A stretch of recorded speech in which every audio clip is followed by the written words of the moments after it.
The kid's black eye was still fresh when he whispered, "Be my dad for a day." But when Walter Colombo's men stormed into that school the next morning, 4 SUVs deep, the whole building froze. And by the time those hallways went silent, everyone realized the real question wasn't why the Mafia boss showed up, but who he was about to destroy next. If you're hooked in and want to enjoy this story, go ahead and subscribe, and drop a comment letting me know where you're watching from. It's always amazing to see where everyone's watching. Plus, tomorrow I've got another incredible story lined up, and you definitely don't want to miss it. Alright, back to the story. The heavy oak door of Walter Colombo's private office swung open on a late Tuesday afternoon, letting in a ribbon of golden light and something nobody in that room expected. A child. George Marino stood in the doorway, backpack hanging off one thin shoulder, his clothes a size too big, his sneakers scuffed and worn at the toes. The warm glow of desk lamps caught the dust particles dancing in the air around him. But it was the shadows under his eyes that told the real story.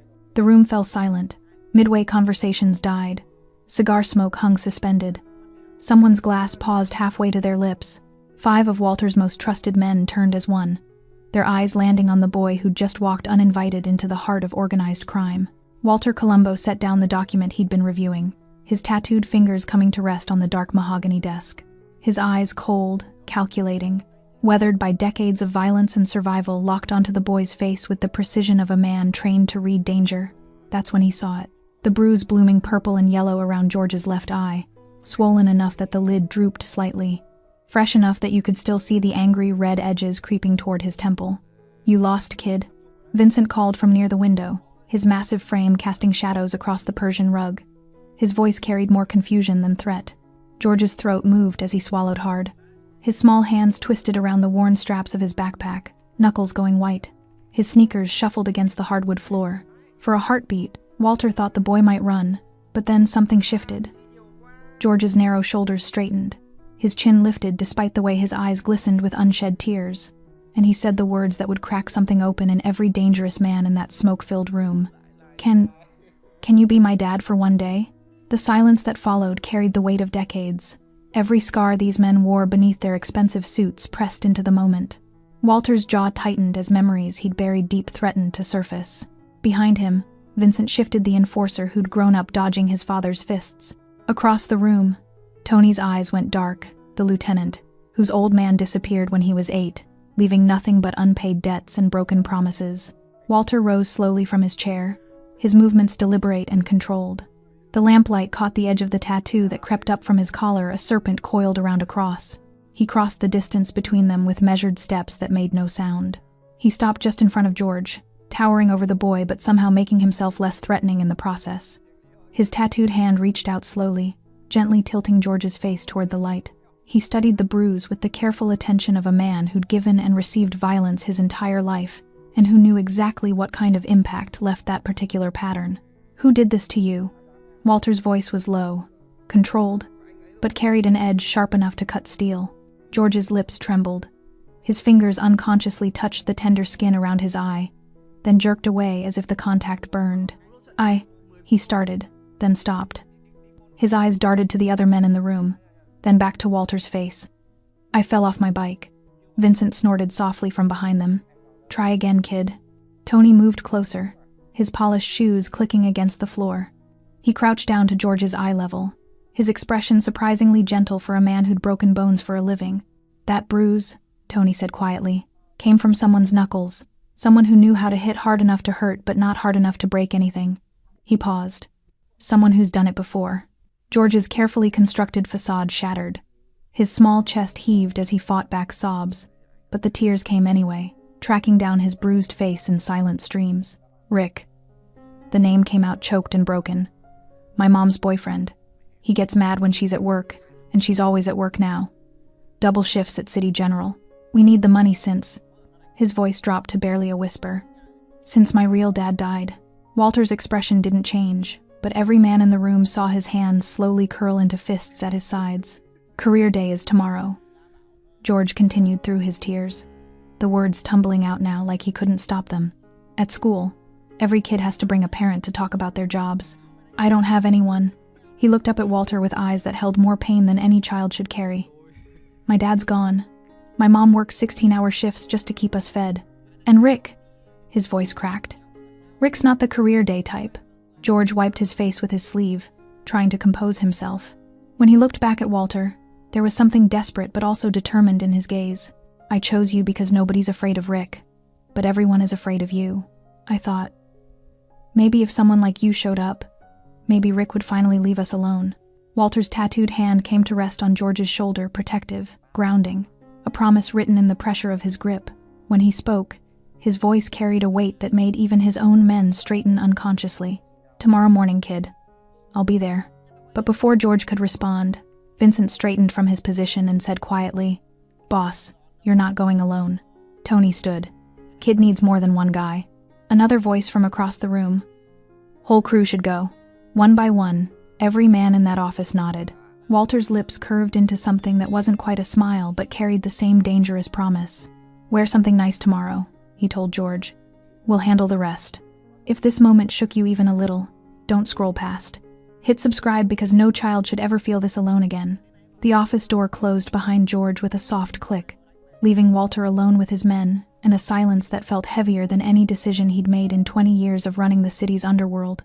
Walter stood motionless at the window, watching the boy's small frame disappear down the street, backpack bouncing against his too thin shoulders. The evening sun painted everything gold, but all Walter could see was that bruise purple and yellow and screaming with a story he knew too well. Boss? Vincent's voice cut through the quiet. Walter didn't turn around. His reflection in the glass showed a man carved from stone, but his hands were still clenched at his sides, knuckles white beneath the tattoos. I know that look, Tony said softly from his position near the desk. He'd seen it before, the same hollow fear in his own mirror when he was 8 years old, wondering if his mother's boyfriend would come home angry again. The kids living our childhood. Worse, Vincent added, his massive frame settling into one of the leather chairs. At least when we were getting hit, we knew nobody was coming. This kid actually has the guts to ask for help. Walter finally turned, his cold eyes sweeping across his most trusted men. These weren't just employees or soldiers. They were survivors. Every single one of them had crawled out of hell to build something, even if that something lived in the shadows. We're all going, Walter said. It wasn't a question. Damn right we are, Vincent replied immediately. Tony leaned forward, elbows on his knees. Kid said career days tomorrow morning. What time do elementary schools even start? 9:30 probably. Another voice chimed in, Paulo, the crew's accountant, who actually had kids of his own. Presentations usually run from 10 to noon. Walter moved to his desk, pulled out his phone, and sent a single text to George. What time tomorrow? The response came back within seconds. 10 a.m. Room 204. Thank you. Walter stared at those last two words longer than he should have. When was the last time someone had thanked him for anything? In his world, people paid, negotiated, or begged. They didn't say thank you with the kind of desperate sincerity that bled through a text message. 4 SUVs, Walter said, his voice returning to its usual command. Full detail. We show up like we're protecting a diplomat. The school's gonna lose their minds, Vincent said with a dark chuckle. Good, Walter replied. Let them. That's the point. Across the city, George climbed the 3 flights of stairs to his apartment, each step feeling heavier than the last. His hand trembled as he unlocked the door, praying Rick was still at the bar downtown. The apartment was dark except for the blue glow of the television. George's heart sank. Rick sat on the couch in a stained undershirt, beer cans scattered on the coffee table. His bloodshot eyes tracked George's movement across the room. Where the hell you been? Rick's words slurred together. Your mom left dinner in the fridge. You were supposed to heat it up for me. I'm sorry, George whispered, keeping his distance, calculating the steps to his bedroom. I had to stay late for a school project. Rick's eyes narrowed, focusing on George's face on the bruise he'd left there just yesterday. For a moment, something that might have been shame flickered across his features, but then he took another swig of beer, and it vanished. Yeah, well, don't make me wait again. He waved a dismissive hand. Get out of here. George didn't need to be told twice. He slipped into his bedroom and locked the door, a flimsy barrier, but it was something.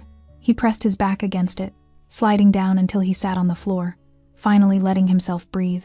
His phone buzzed. Walter's text glowed in the darkness. Wear something nice. We'll handle the rest. George read it 3 times, his chest tight with something he hadn't felt in so long he almost didn't recognize it. Hope. He crawled to his closet and pulled out the only button-up shirt he owned, white with a small stain on the collar that never came out, but it was the best he had. He hung it on his doorknob, then collapsed onto his bed, staring at the ceiling. What if Walter didn't show? What if it was all just words? Adults said things all the time they didn't mean. His mom said Rick would change. Rick said he didn't mean to hit so hard. His teacher said things would get better. But something about Walter felt different. Maybe it was the way his hand had rested on George's shoulder, protective, solid, real. Or maybe it was the look in his eyes, like he understood pain in a language that didn't need words. George closed his eyes, and for the first time in months, he let himself imagine tomorrow. Not with fear or dread, but with the dangerous possibility that someone might actually show up for him. In a garage across town, 4 black SUVs sat in a row, engines purring like sleeping panthers. Walter's men moved with military precision, checking tire pressure, filling gas tanks, cleaning windows until they gleamed. Vincent polished his shoes. Tony pressed his best suit. Paulo made calls to arrange the charity documentation they'd need to prove they were more than just criminals. And Walter sat alone in his office, a glass of bourbon untouched on his desk, staring at a photograph he kept hidden in his drawer. A young boy with bruises, angry and afraid, standing next to a man who should have protected him but didn't. That boy was 30 years dead, buried under scar tissue and survival. But tomorrow, for one morning, Walter Colombo would be the man that boy had needed. He picked up his phone and sent one more text to his entire crew. Tomorrow we protect what matters. No weapons, no threats. We show them who we really are. The responses came back one by one, each a simple affirmation. Tomorrow, career day, would never be the same. George woke before his alarm, heart hammering against his ribs. The apartment was silent except for his mother's soft breathing from her bedroom. She'd made it home from her shift just after midnight. Rick's snoring rattled through the thin walls like a warning. George dressed in the bathroom, his hands shaking as he buttoned the white shirt. The stain on the collar seemed bigger in the fluorescent light, but it was all he had. He splashed water on his face, careful around the bruise that had deepened overnight into darker shades of purple. In the mirror, he looked like a kid playing dress-up, like someone pretending to be brave. His phone read 7:43 a.m. School started at 8:30. Career day presentations began at 10. What if Walter forgot? What if yesterday was just some game to him, a mafia boss humoring a stupid kid with a black eye? George grabbed his backpack and slipped out of the apartment before Rick could wake up and ruin everything. The morning crawled by like torture. George sat through math class without hearing a single word. His teacher, Mrs. Patterson, kept glancing at him with concern, but he avoided her eyes. During reading period, Evan Harrington and his friend Tyler cornered George by the water fountain. "So," Evan said, his voice dripping with mock curiosity. "Your imaginary dad coming today, Marino?" Tyler snickered. "Bet he's in jail. That's why he can't show up." George's fingers tightened around his backpack straps. "He's coming." "Right," Evan laughed. "Just like my dad's gonna bring his Ferrari." "Oh wait, mine's actually real." "Leave me alone, Evan." "What's wrong? Gonna cry?" Evan shoved George's shoulder. Not hard enough to hurt, but enough to make him stumble. "Face it, loser. Nobody's coming for you. Nobody ever does." George wanted to say something back, wanted to defend himself. But the truth was, a part of him believed Evan was right. Hope was dangerous. Hope was what got you hurt when reality came crashing back. The bell rang for break, then second period, then, finally, the announcement crackled over the intercom. Career day presentations will begin in 10 minutes. All parents should report to their student's classroom. George's stomach twisted into knots. Room 204 slowly filled with parents, moms in business casual, dads in work uniforms, one father in a firefighter's dress blues. They chatted easily, confidently, like they belonged. Evan's father arrived in an expensive suit, already commanding attention. Tyler's mom brought homemade cookies. One by one, every kid's parent showed up, except George's. 9:55 a.m. Mrs. Patterson gave George a sympathetic look that made his chest burn with shame. "George, honey, if no one's able to make it today." The classroom windows rattled. It was subtle at first, just a low rumble that vibrated through the floor. Then it grew louder, deeper, the kind of sound that made conversations stop mid-sentence. Mrs. Patterson moved to the window. Her face went pale. Oh my God. Every parent rushed to see what she was staring at. George stayed in his seat, afraid to hope, afraid to look. But then he heard it. Car doors slamming. Not one, not two, multiple doors, synchronized like a military operation. Heavy footsteps in the hallway. George finally stood, his legs weak, and moved to the window. 4 black SUVs sat in the parking lot, windows tinted so dark they looked like holes cut into reality, chrome gleaming, engines still running. And standing beside them, adjusting their ties and checking their watches, were 8 men in dark suits. Walter stood at the front, his gray-streaked hair slicked back, his expression carved from stone. His suit probably cost more than George's rent. The tattoos on his neck were barely visible above his collar, but they were there, a reminder of who he was. Vincent stood to his right, massive and intimidating. Tony to his left, scanning the area like a Secret Service agent. Paulo held a leather folder. Behind them, 4 more men George didn't recognize, all standing with the same controlled stillness. They moved as one unit toward the school entrance. The hallway outside room 204 went silent. George heard Principal Hendrix's voice, nervous and high-pitched. "Excuse me, gentlemen. Do you have visitor badges? We have a strict policy. We're here for career day." Walter's voice cut through the air like a blade. Calm, controlled, undeniable. Room 204. George Marino's presentation. Yes, of course. Right this way." The classroom door opened. Walter Colombo stepped inside first, his eyes immediately finding George. Something softened in that cold gaze just for a second, just enough for George to see. Then the rest of the crew filed in behind him, filling the small classroom with their presence. They didn't threaten, didn't posture. They simply existed in a way that made everyone else feel smaller. Mrs. Patterson's hands fluttered nervously. "Mr. Colombo," Walter said, extending his hand with perfect politeness. "Walter Colombo. I'm here for George." He crossed the room and placed his hand on George's shoulder, the same protective grip from yesterday. George looked up at him, eyes wide and glistening. "Told you we'd handle it," Walter said quietly, just for George to hear. Behind them, Evan Harrington had gone completely silent. His earlier confidence evaporated. His father stared at Walter with recognition and something that looked a lot like fear. Vincent leaned down to George with a slight smile. "Where do you want us, kid?" George couldn't speak. His throat was too tight, but he managed to point to the front of the classroom where parents were gathering to present. Walter nodded once. "Then that's where we'll be."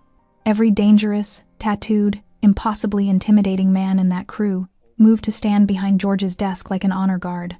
And for the first time in 2 years, George Marino felt safe. Mrs. Patterson cleared her throat 3 times before she could speak. Her hands trembled slightly as she smoothed down her cardigan, eyes darting between Walter's imposing figure and the manual on her desk about career day procedures. Procedures that definitely didn't cover what to do when the Mafia showed up. "Well," she managed, her voice cracking only slightly. Let's begin. We'll go alphabetically. Anderson family, you're first." George barely heard the presentations. Tyler's mom talked about nursing. Another parent discussed accounting.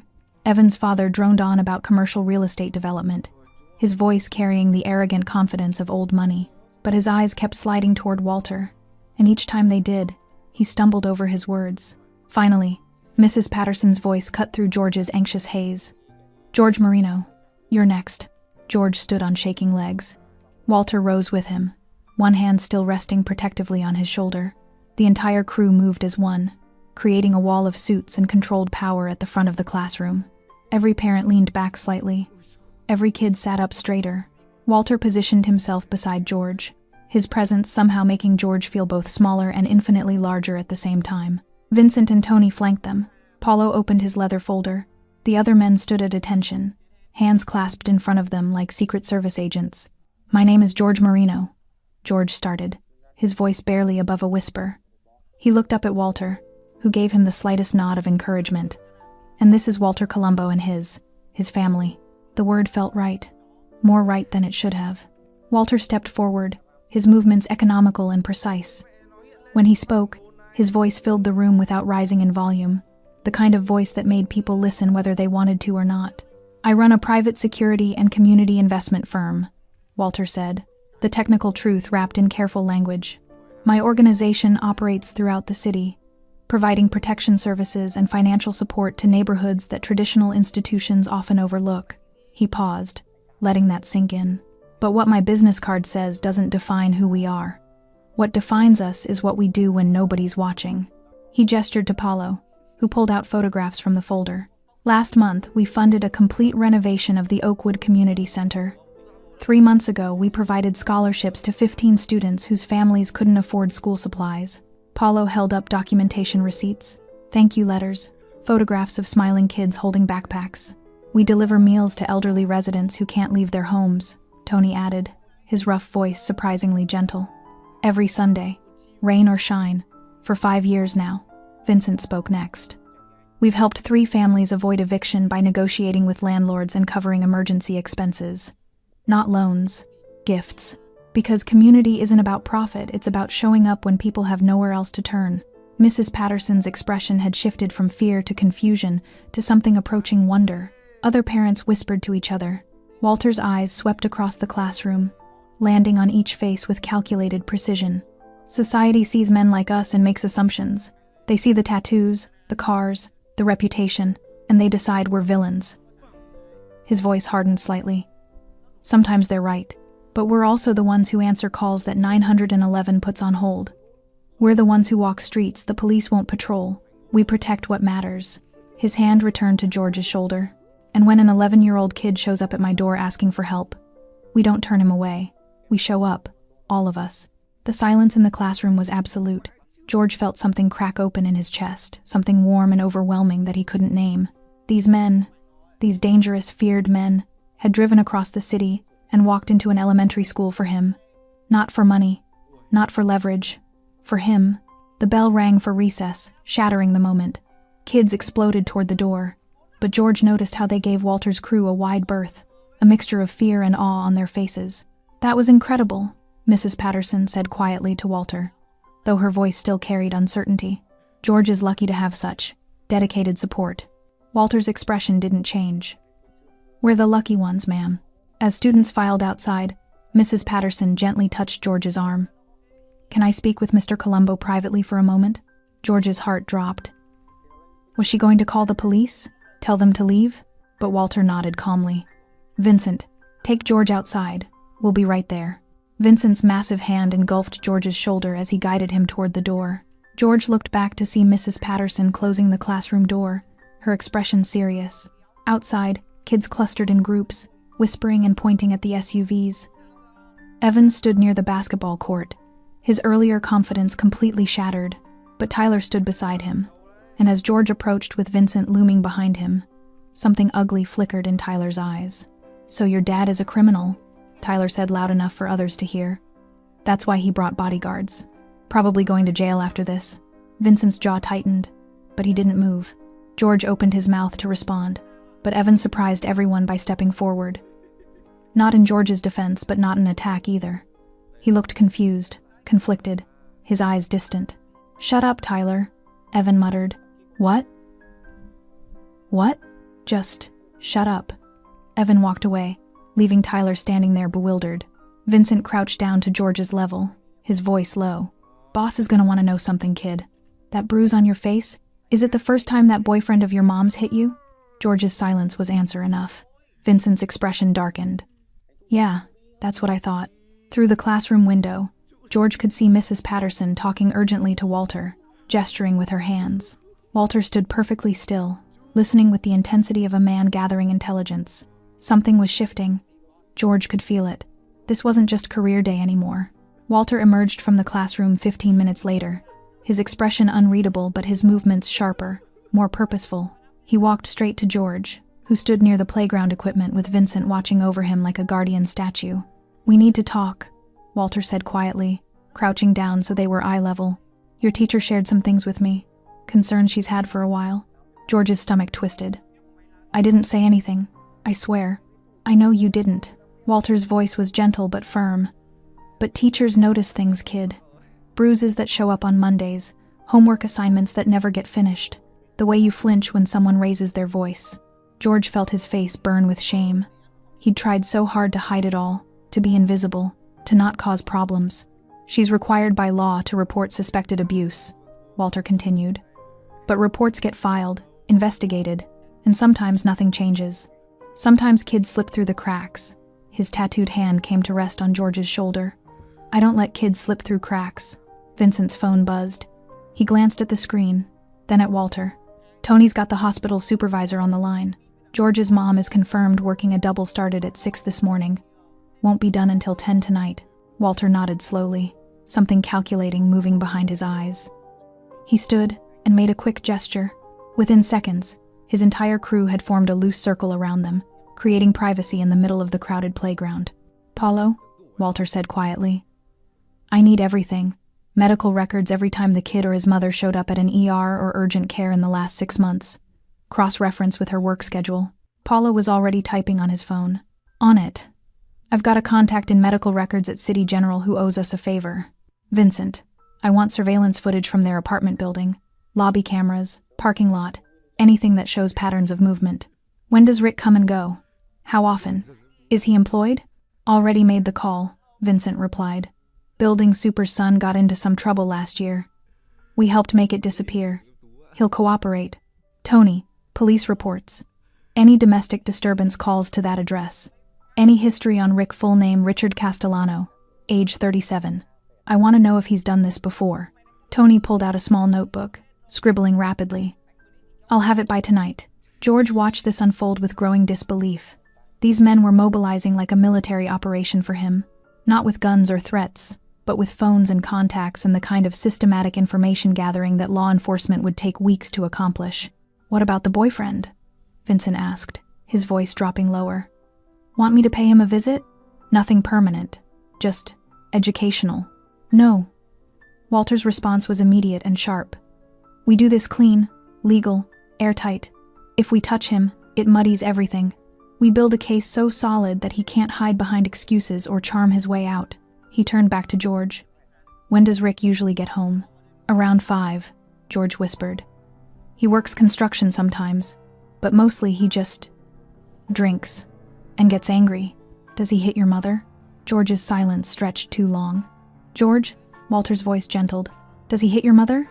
"She says he doesn't mean it," George said finally, the words tumbling out in a rush. "She says he's stressed about money, that he's trying to help us, that she can handle it. But I hear them sometimes at night. I hear her crying in the bathroom after he leaves for the bar." Walter's jaw worked silently.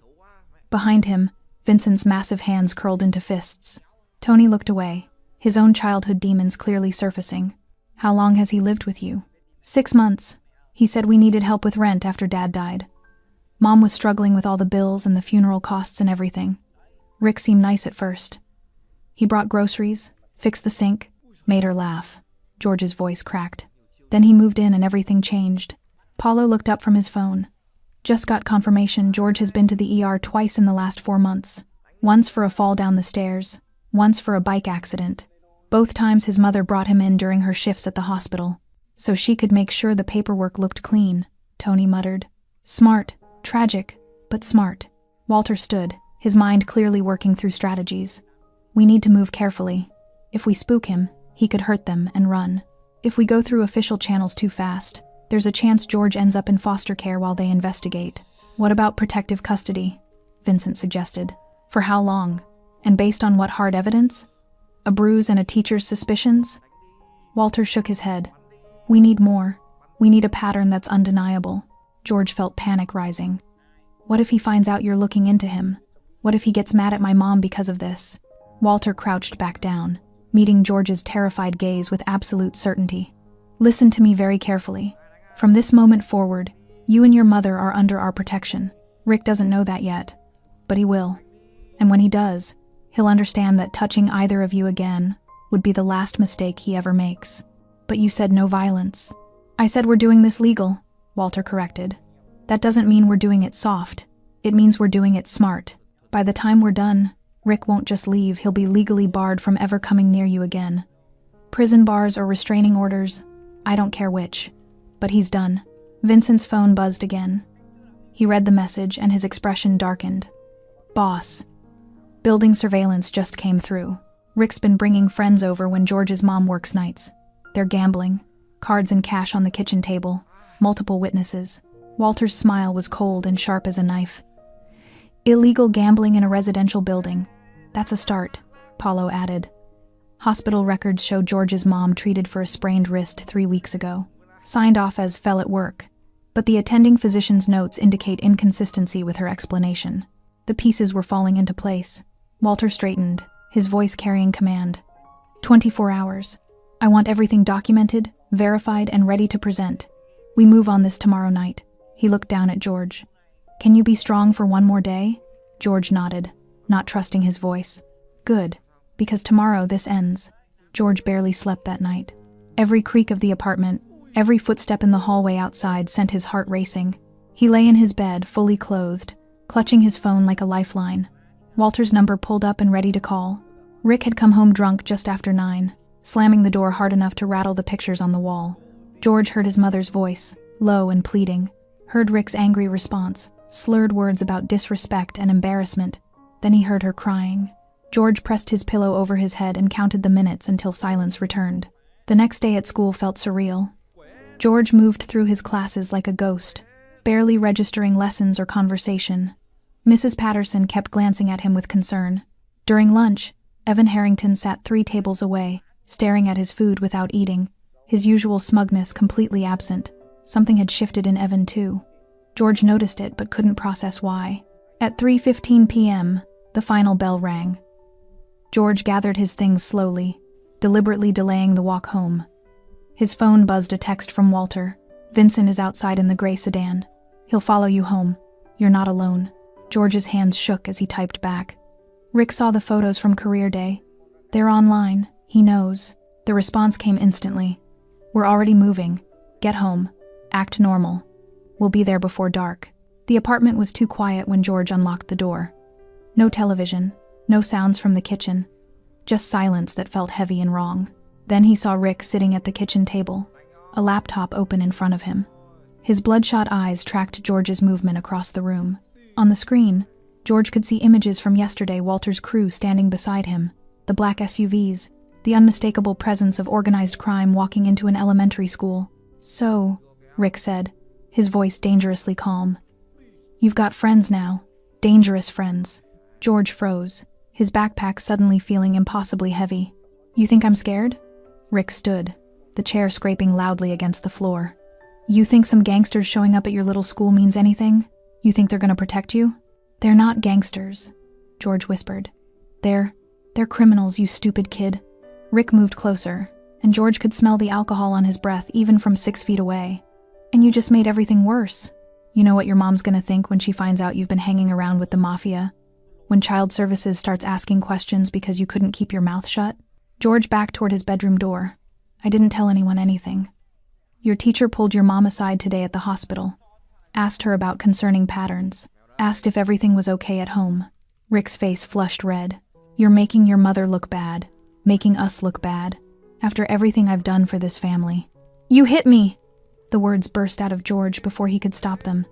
"You hit my mom. You don't help us. You hurt us." Rick's expression twisted into something ugly and familiar. "You ungrateful little..." The slap came fast, harder than before. George's head snapped to the side, his cheek exploding with pain. He stumbled backward, hitting the wall.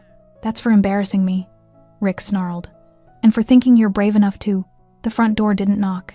It simply opened. Walter Colombo stepped inside first, his presence filling the entire apartment. Vincent followed, then Tony, then Paulo. They moved with the controlled precision of men who'd done this 1,000 times, positioning themselves strategically around the small space. Rick's face drained of color. "Step away from the boy." Walter's voice was quiet, calm, and absolutely lethal. "This is my home," Rick managed, though his voice cracked. "You can't just..." "Your home?" Walter pulled a folded document from his jacket pocket and tossed it onto the kitchen table. "You're not on the lease. You don't pay rent. You're a guest who's overstayed his welcome." Vincent moved to George, gently guiding him to the side, checking his face, where Rick's handprint was already blooming red. Paulo opened a leather folder, spreading photographs and documents across the table like evidence in a courtroom. Hospital records showing a pattern of injuries to both George and his mother. Security footage of illegal gambling operations run from this apartment. Police reports from 3 previous addresses where you were involved in domestic disturbances. Tony added another stack of papers. Financial records showing you've contributed exactly $0 to household expenses in 6 months. Witness statements from neighbors describing shouting, violence, and intimidation. Rick's eyes darted between the men, looking for escape routes that didn't exist. "You can't prove anything. It's all circumstantial. I'll lawyer up." "You don't have money for a lawyer," Walter said, picking up one of the documents. "You're $40,000 in debt, most of it to people who don't take IOUs. He set it down with finality. But here's what you do have: a protective order filed this afternoon by George's mother, signed by a judge, prohibiting you from coming within 500 feet of her or her son. Rick's face went white. Elena didn't, she wouldn't. She did. With encouragement and legal representation we provided. Walter stepped closer, his voice dropping to something that made even his own men tense. You have 1 hour to pack your essentials and leave. Anything you don't take tonight will be donated. Your key stops working at midnight. You can't do this. It's already done. Walter's cold eyes held no mercy. The only question is whether you leave quietly, or whether I call the officers who are currently parked 2 blocks away waiting for my signal. Rick's hands trembled. Where am I supposed to go? That's not my problem. Walter gestured to the door. But I'll tell you what will be my problem if you ever come near this family again. If you call, text, email, or so much as drive down this street, you'll discover that protective orders are just pieces of paper. What I offer is much more permanent. The threat hung in the air, unspoken but perfectly clear. Rick grabbed a jacket from the chair, his movements jerky and panicked. He headed for the door, then stopped, looking back at George with something between rage and desperation. This isn't over. Vincent stepped forward, all 6'4" of muscle and controlled violence. Yeah, it is. Rick fled. The door closed behind him with a soft click that sounded like freedom. George's legs gave out. He slid down the wall, tears streaming down his face, not from pain, but from relief so overwhelming it felt like drowning. Walter crouched beside him, that same protective hand finding his shoulder. It's over, kid. He's gone, and he's never coming back. 3 days passed in a strange, quiet peace George had almost forgotten existed. The apartment felt bigger without Rick's looming presence. His mother came home from her shifts and actually smiled, tired, cautious smiles, but real ones. She'd hugged Walter so tightly when she learned what he'd done that the dangerous Mafia boss had actually looked uncomfortable. But at school, George noticed something odd. Evan Harrington was falling apart. The boy who'd tormented him for months now sat alone at lunch, picking at food he didn't eat. His designer clothes looked rumpled.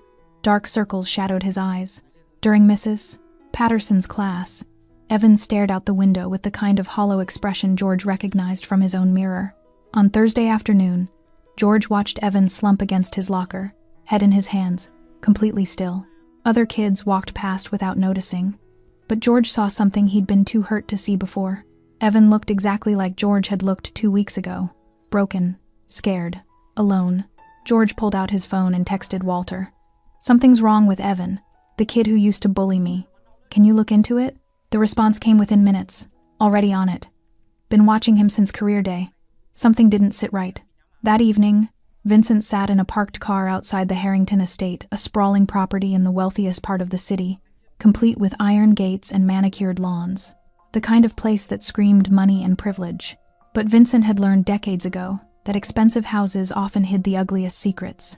Through surveillance equipment Walter's crew had been using for 3 days, Vincent watched Evan's father, David Harrington, pace his home office like a caged animal. The man's tie was loosened, his expensive suit jacket thrown over a chair. Empty whiskey bottles lined the credenza. The phone on the desk rang. David answered. And even through the surveillance feed, Vincent could hear the desperation in his voice. I told you. I need more time. No, I can't come up with that kind of cash by Friday. You don't understand. The development deal fell through. Vincent's jaw tightened. He'd heard this story before. Successful man overextends himself, starts gambling to fix it, digs the hole deeper, then takes it out on everyone around him. He texted Walter. Father's drowning. Gambling debts. Minimum $200K. Based on the conversation I'm hearing. He's breaking. Walter's response. The son? Vincent adjusted the camera angle and found Evan through a different window sitting on his bed, knees pulled to his chest, staring at nothing. His room was enormous, filled with expensive gaming equipment and sports trophies. But the kid looked like he was sitting in a prison cell. The son's collateral damage, Vincent typed back. Classic emotional neglect. Kid's invisible until the father needs someone to yell at. The next morning, Evan didn't show up for school. George felt an unexpected twist of worry. During lunch, he approached Tyler cautiously. Have you heard from Evan? Tyler shrugged, uncomfortable. His dad pulled him out for the day, said it was a family matter. Evan texted me last night saying his dad lost it, smashed a bunch of stuff in the house. George's stomach dropped. He texted Walter immediately. 20 minutes later, during math class, George's phone buzzed with a message that made his heart race. Meeting with Evan's father this afternoon. Stay close to your phone. David Harrington's office was all dark wood and leather, the kind of space designed to intimidate. But when Walter Colombo walked in with Vincent and Tony flanking him, it was clear who held the power. David stood behind his desk, trying to project authority his bloodshot eyes couldn't support. I don't know what you think you're doing here, but I have lawyers. Sit down, Walter said quietly.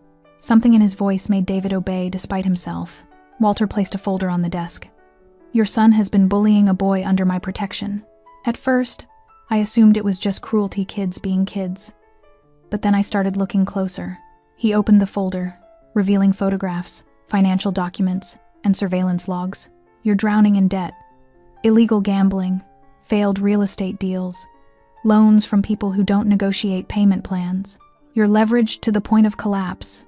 Walter's finger tapped a document. And when you get home every night, you take that stress out on your 11-year-old son. Not physically, you're too smart for that. But emotionally, you've been destroying that kid, piece by piece. David's face flushed red.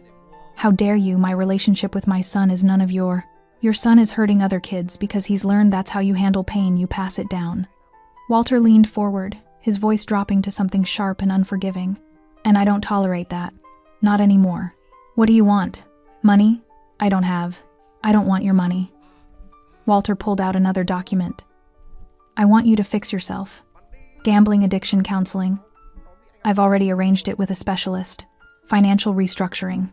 Paulo here will help you negotiate with your creditors. And therapy. For you and your son. Together. David stared at the papers like they were written in a foreign language. Why would you? Because your son shouldn't pay for your failures. Walter's expression was stone. And because breaking the cycle of pain is the only thing that matters. He stood, straightening his suit. You have a choice. Accept help, show up for your kid, and rebuild your life. Or refuse, and watch everything collapse. Your finances, your reputation, your family. Those gambling debts? They don't disappear, but I can make them manageable if you prove you're worth the investment. David's hands shook as he reached for the papers. And if I say no, then your son grows up to be exactly like you, broken, bitter, and hurting everyone around him. Walter's eyes were merciless. Is that what you want? For a long moment, David sat in silence. Then, slowly, his carefully constructed facade crumbled. His shoulders sagged, his face crumpled. I don't know how to fix this, he whispered. I don't know how to fix any of this. That's why we're here, Walter said, his voice gentling slightly. But you have to want it. You have to choose your son over your pride. David looked at the papers again, counseling schedules, financial plans, therapy referrals, a roadmap out of the darkness he'd created. Where's Evan now? Walter asked. Upstairs, in his room. He won't talk to me. Walter nodded to Vincent. Bring him down. 2 minutes later, Vincent returned with Evan, the boy's eyes red-rimmed, his expression wary and exhausted. Evan froze when he saw Walter. Sit down, son, Walter said gently. Evan sat beside his father, as far away as the couch allowed.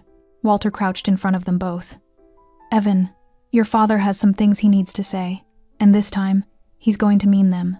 David Harrington stared at his hands for what felt like an eternity.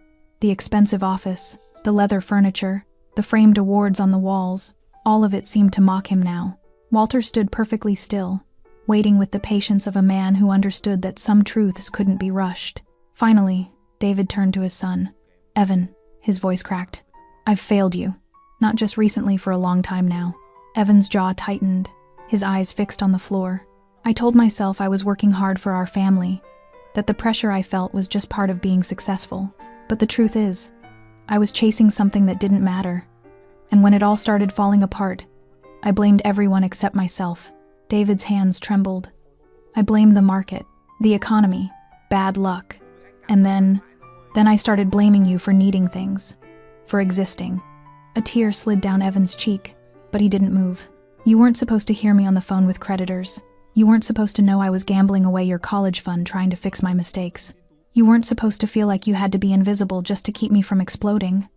David's voice broke completely. But you knew. You knew everything. And instead of protecting you, I made you feel like you were the problem. Evan finally looked up, his face wet with tears. I thought if I was tougher, meaner like you get when you're angry, maybe you'd notice me. Maybe you'd be proud. David's composure shattered. He reached for his son, and Evan collapsed into his arms, both of them crying in a way that spoke of months, maybe years of pain finally breaking through. Walter stepped back, giving them space. Vincent and Tony exchanged looks that carried their own childhood wounds. After several minutes, David pulled back, wiping his face. "What do I do now? How do I fix this?" Walter handed him the folder again. "You start by showing up. Counseling twice a week, both individual and family sessions. Paulo will meet with you Monday to restructure your debts. You'll work a real job, not schemes. You'll be honest with your son about where you are in recovery." He turned to Evan. "And you're going to learn that strength isn't about hurting others. Real strength is admitting when you're broken and asking for help." Evan nodded slowly, then looked at his father. "I'm sorry I bullied George. I took out everything I felt on him because he seemed weaker than me. But he wasn't weak. He was braver than I've ever been." "Then you tell him that," Walter said, face to face. The next Monday, Evan walked up to George during lunch. The cafeteria went quiet, expecting another confrontation. Instead, Evan's voice came out small and genuine. "Can we talk?" George hesitated, then nodded. They walked to an empty corner of the cafeteria. Evan's hands twisted together nervously. "I'm sorry. For everything. The things I said. The way I treated you. You didn't deserve any of it." George studied him carefully. "Why'd you do it?" "Because I was angry and scared and I didn't know how to deal with it. My dad's been falling apart, and I felt like I was drowning, and hurting you made me feel like I had control over something." Evan's voice cracked. "But it was wrong. You were dealing with worse things than me, and you never took it out on anyone." George felt something shift in his chest. "My life was pretty bad, but it got better because someone showed up when I needed them. Maybe you need that too." Evan looked up, surprised. "Walter runs this youth program," George continued. "Boxing, mentorship, learning how to build things. It's helped me. Maybe it could help you too. You'd want me there? After everything?" George thought about it, then extended his hand. "Yeah, I would." Evan shook it, and something like hope flickered in his eyes. 2 weeks later, both boys stood in Walter's community gym, learning to wrap their hands for boxing training. Vincent demonstrated proper stance. Tony taught them how to channel anger into discipline rather than destruction.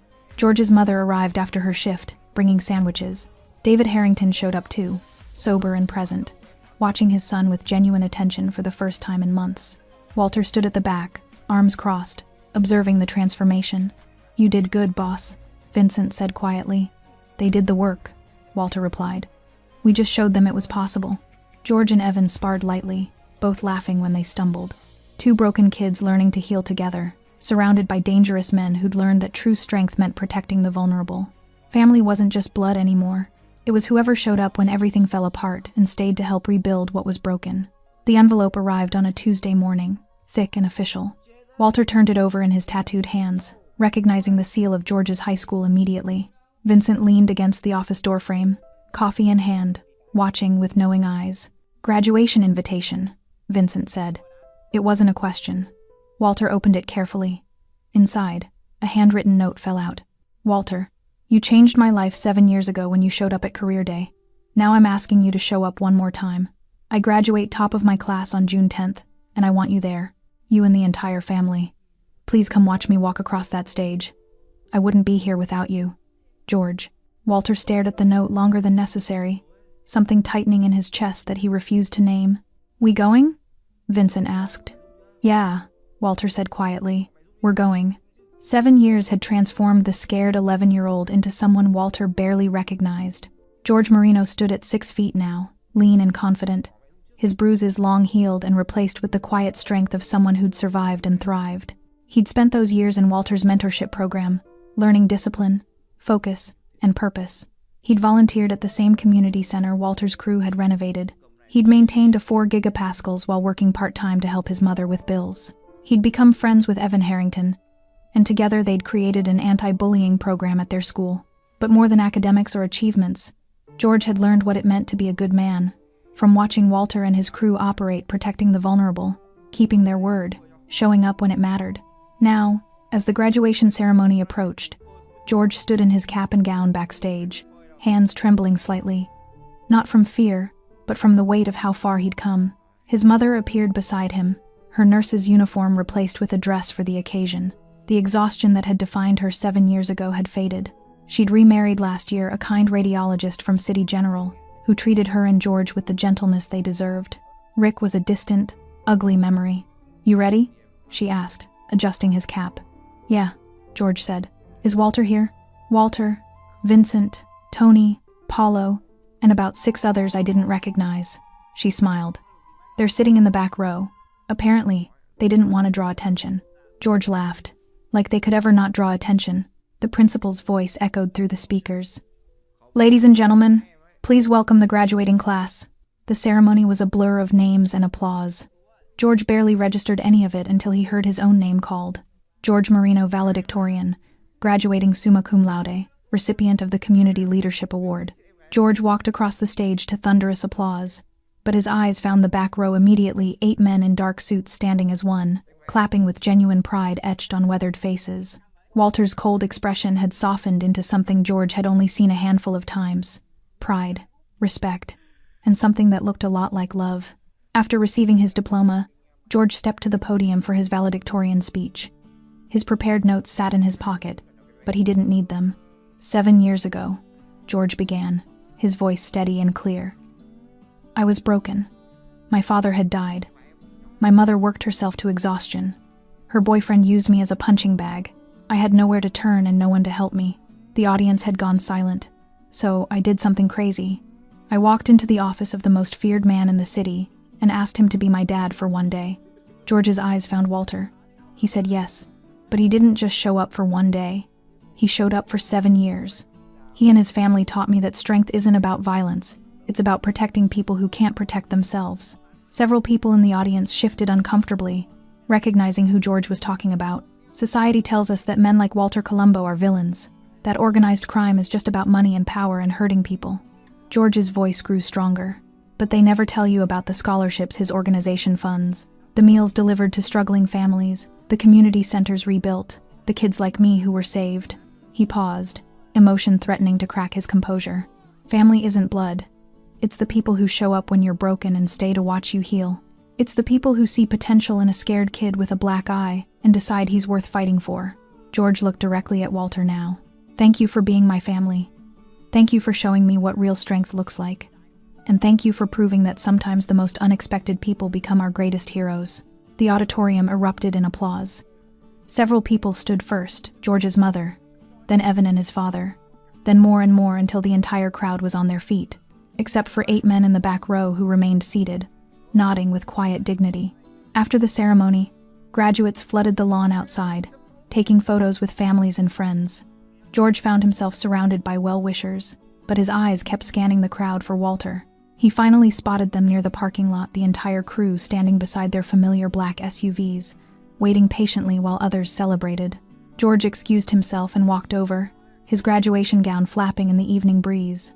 As he approached, the men straightened, their expressions carrying the kind of pride fathers show sons. "Hell of a speech, kid," Vincent said, his gravel voice touched with emotion. "Made me look soft in front of 500 people," Walter added, but there was warmth in his eyes that betrayed his words. George laughed. "You are soft. You just hide it better than most." Tony clapped him on the shoulder. "What's next? College?" "Full scholarship to State University," George confirmed. "Criminal justice program. I want to work in community advocacy, help kids like I was." Walter nodded slowly. "You'll be good at it." "Because I learned from the best." George's voice grew serious. "I meant what I said in there. You saved my life. All of you did." Paulo stepped forward, holding a small velvet box. "Then you'll understand what this means." George took the box with trembling hands and opened it. Inside, resting on black silk, was a silver pin, the Colombo family crest. Not the symbol of criminal enterprise, but the private emblem Walter's crew used to identify their own. Family, protection, loyalty. "It's not about crime," Walter said quietly. "It's about belonging. You earned this, George. Not because you're useful to us, but because you're one of us. You always will be." George's vision blurred with tears. He'd seen these pins on each man's lapel for years, symbols of unbreakable bonds. To receive one meant something beyond words. "I don't know what to say," George whispered. "You already said it," Walter replied, in front of everyone. That took guts. George pinned it to his gown, right over his heart. Then, without thinking, He stepped forward and hugged Walter tightly, the dangerous Mafia boss who'd become the father he needed. Walter stiffened for just a moment. Then his arms came up, returning the embrace with surprising gentleness. "Thank you," George whispered, "for everything." "No, kid," Walter said quietly, his voice rough with emotion he rarely showed. "Thank you. You reminded us why we do this, why any of it matters." When they separated, Evan appeared, also in his cap and gown, his own family trailing behind. David Harrington approached Walter and extended his hand. "I never properly thanked you," David said, "for saving my son, and me." Walter shook his hand firmly. "You saved yourself. I just showed you the door." Evan and George stood together, two kids who'd been enemies transformed into brothers through shared pain and healing. George's mother joined them, throwing her arms around Walter in a hug that made the stoic man look genuinely uncomfortable. His crew laughed, the sound warm and genuine. As the sun set over the graduation ceremony, painting everything in gold, George looked around at the people who'd become his true family, not through blood or obligation, but through choice and loyalty, and showing up when it mattered most. Walter caught his eye and gave a single nod, the kind of acknowledgement that meant everything. George nodded back, understanding passing between them without words. This wasn't an ending. It was a beginning, and whatever came next, George knew he'd never walk alone again. Thanks for sticking with this story till the end. If you enjoyed it, you're going to love the next one. It's packed with unexpected turns and heartfelt moments. Click the image on your screen to keep the journey going. And make sure to hit subscribe for more amazing stories. Drop a comment and rate this story from 1 to 10. I can't wait to see what you think. А все равно, сути дела не меняет, зарплата плюс-минус везде там, больше, чуть меньше. И, наверное, это все, вот эта общая ситуация, наверное, у многих привела, во-первых, сфера развлечений, да, всякие там кредиты и так далее, настолько загоняют каждого в задницу человека. И об этом на самом деле никто так-то не говорит. Какое количество сейчас, допустим, даже в те же сложные времена такие, когда вот сейчас идет там специальная военная операция, да, где люди вообще умирают, в принципе, за какую-то сумму денег. То есть какая мотивация, то есть у мужика идти типа на войну, воевать и заработать денег? Потому что он вот в обычной жизни не понимает, типа, как реализовать себя. Он понимает, что он может пойти работать на какую-то работу, где зарплаты его все равно не будет хватать. Тут тоже двойственная сторона. Хорошо, когда она есть, плохо, когда ее нету. Да, вот это маленькая даже зарплаты. Но морально-то ты все равно подавлен. Ты понимаешь, да, я там пойду туда, смысла мне этого не принесет большого. Да, у меня там станет, если я вообще не работаю и буду работать за 50 тысяч, хорошо, что они у меня есть, я смогу там покушать себе купить, но это же дизмораль. Когда ты заходишь в интернет и видишь, как люди там в Дубае летают, покупают себе огромное количество автомобилей какие-то, много всего такого, что ты за эту зарплату себе никогда в жизни позволить не сможешь. И как человеку оставаться морально типа сильным? Что ему нужно делать? Наверное, во-первых, это, наверное, все от семьи исходит, да? То есть, какая семья у тебя, как она построена. Если ты один живешь, это сложно, да, ты будешь сам себя, но у тебя опять-таки, возможно, родители, если есть, которые друзья поддержат тебя в какой-то момент, хотя бы просто отвлекут тебя от этих мыслей. А если у тебя, к примеру, там семья, жена, к примеру, да, есть дети, то тут, наверное, поддержка только от них исходит какая-то. Вот, чтобы не упиваться в своих мыслях о том, что какая нынче сложная жизнь. И, наверное, других-то вариантов, в принципе-то, и нету. Какие вот еще варианты, в принципе, изменить, поменять свою жизнь настолько, чтобы она была, казалась тебе удачной, да? реализованным себя в жизни, в чем-то. Вот как проявляется на самом деле у нас реализованность? Наверное, у 90% случаев это финансовое благополучие, финансовая независимость. Это, наверное, одно из таких ключевых моментов, когда человек, наверное, считает себя реализованным, да, в этой жизни. То есть, как добиться этого? То есть, с учетом того, что даже возьмем нашу страну, да, сколько миллионов людей здесь живет, как каждому добиться этого результата? Непонятно. И с каждым годом просто ситуация становится все хуже и хуже. Все дорожает, люди зарабатывают либо столько же. Ну, даже если они зарабатывают столько же, на самом деле этого все уже недостаточно. К чему это все приведет на самом деле? В оконцове, наверное, мир погрязнет в большую депрессию в какую-то. Какие-то войны, возможно, или еще что-то еще больше глобальных таких вещей, которые не приведут ни к чему хорошему на самом деле. Поддержка каждого человека именно для того, чтобы он держался, наверное, морально, заключается в том, что, ну, наверное, дом, в который ты приходишь, должен быть крепостью твоей, да, что это единственное должно быть место, где ты будешь чувствовать себя под защитой. Для этого было придумано, наверное, своя пещера изначально, потом свои какие-то чумы, палатки различные, да, потом все это превратилось. На данный момент это у нас дома, квартиры, в которые мы приходим и должны ощущать себя в безопасности, чтобы можно быть немного морально расслабленным с учетом того, что ты выходишь каждый день на работу, на улицу, и все равно давление вот это вот, оно все равно присутствует.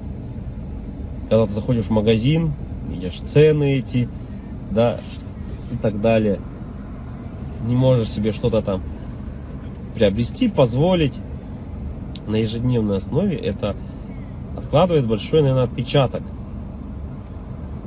Не, наверное, а точно. И поэтому, когда возвращаясь домой, ты чувствуешь, вот хотя бы есть типа уголок того места, куда ты можешь прийти.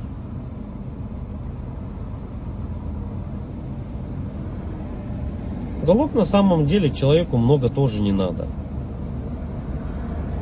Можно хотеть большего, но на самом деле человеку одному много не надо. Да? Ему нужно спальное место, спокойное место, где можно подумать. Ну, это когда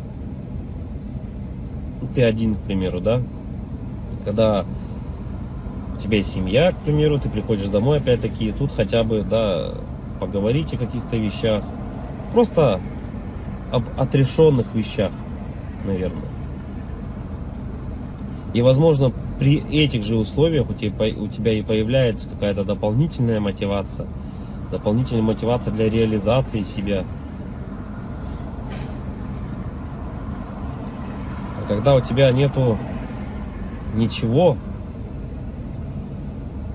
вот это уже становится проблемой. И это у многих на самом деле. Что значит не иметь ничего?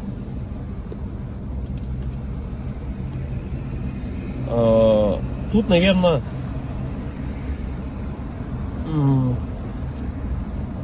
самое главное, дизмораль у человека еще возникает при том, что это уже, наверное, где-то в глубине души даже она возникает при даже хорошей финансовой подушке такой, которая у тебя есть, хороших финансовых деньгах, да, то есть, но нету вот внутреннего ощущения, к примеру, дружбы, семьи, любви и так далее. Это уже отдельно на самом деле разговор, потому что мы, вот, к примеру, можем взять, как сейчас вот Новстрой, если кто-то смотрит, насколько тяжело обладать такими финансами и не иметь, по сути, ничего. Ни друзей, ничего не иметь. Так главное это получается для бедных главное деньги, для богатых главное какое-то внутреннее ощущение нужности, не из-за денег. Вот такой вот. И эта борьба какая-то такая и вот эти два слоя общества, богатые и бедные, они друг друга не понимают. На самом деле из-за этого, возможно. Потому что богатый человек, он уже не смотрит на деньги, он не считает эти деньги. Ему важно внутреннее вот это вот ощущение того, что он нужен без них даже. Это как Тони Старку сказали: а кто ты без костюма? Она вот это, я филантроп, тудым-сюдым, он сказал, да? Так и человеку, у которого много денег, ты задашь вопрос: а кто ты без денег? Ну, что ты представляешь себе без денег? Вот и это, наверное, возможно, таких людей богатых, как вот, например, там, Мелстрой, задав ему этот вопрос: а кто ты без денег? Он на него ответить-то и не сможет. Обратная сторона людей бедных, да, вот если мы посмотрим, человеку